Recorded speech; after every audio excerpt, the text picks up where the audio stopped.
Cube Radio.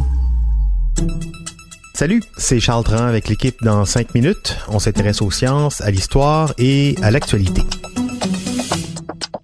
Aujourd'hui, on parle de cancer et de traitements possibles. Les cancers sont tous différents, tous uniques d'un point de vue génétique.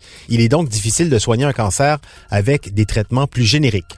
Et si on pouvait copier-coller un cancer pour l'étudier et adapter les traitements en conséquence? C'est ce sur quoi travaille en ce moment une équipe de chercheurs en Suisse. Voici Élise Jeté. Il y a du plagiat qui est mieux que d'autres. Celui de l'entreprise Q-Gel en fait partie. Q-Gel est une société de technologie biomédicale suisse. Leur projet actuel, fabriquer des cancers, mais à l'extérieur du corps humain. Vous avez cultivé un beau jardin sur votre terrain l'été dernier. Eux, ils cultivent des mini-tumeurs hors du corps pour essayer de trouver des traitements personnalisés plus efficaces. Des chercheurs et des chercheuses partout dans le monde sont sur le cas. Ils essaient de traiter le cancer, mais ça reste encore l'une des principales causes de mortalité dans le monde. En 2018, 18 millions de nouvelles personnes à travers le monde ont développé un cancer et 9,6 millions en sont décédés. En Suisse, pour lutter contre la maladie, on a commencé à développer cette culture assez spéciale, avec un gel synthétique, des mini-tumeurs ex vivo, donc hors du corps, deviennent des zones de test pour les remèdes contre le cancer. Il est possible de cultiver des cellules cancéreuses hors du corps et donc de les soumettre à des tests pour aider le médecin à choisir le meilleur traitement possible.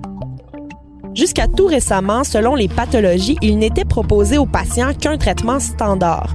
Mais les patients ne sont pas tous égaux biologiquement.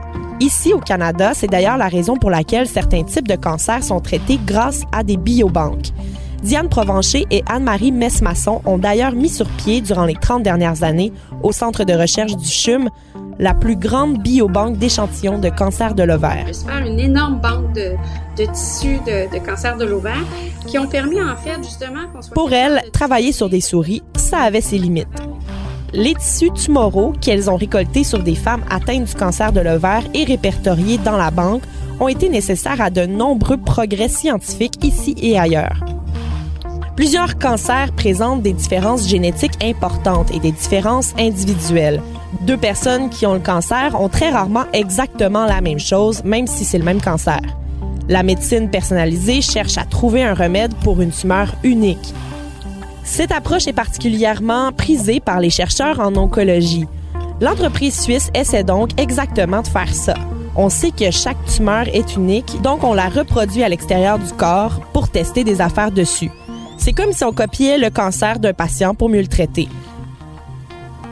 À ce jour, dans le monde, des modèles ont été cultivés pour de nombreux organes, parmi lesquels le cerveau, le foie, les reins, le sein et la rétine.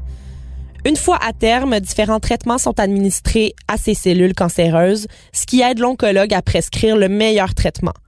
Grâce à cette approche, on pourrait donc, selon les chercheurs, prédire à 90% quel traitement marche ou pas. Here too, they successfully cultivated artificial mini-organs, so-called organoids. En 2009, le laboratoire de Hans Clevers du Ubrecht Institute aux Pays-Bas fabriquait le premier organoïde, un intestin.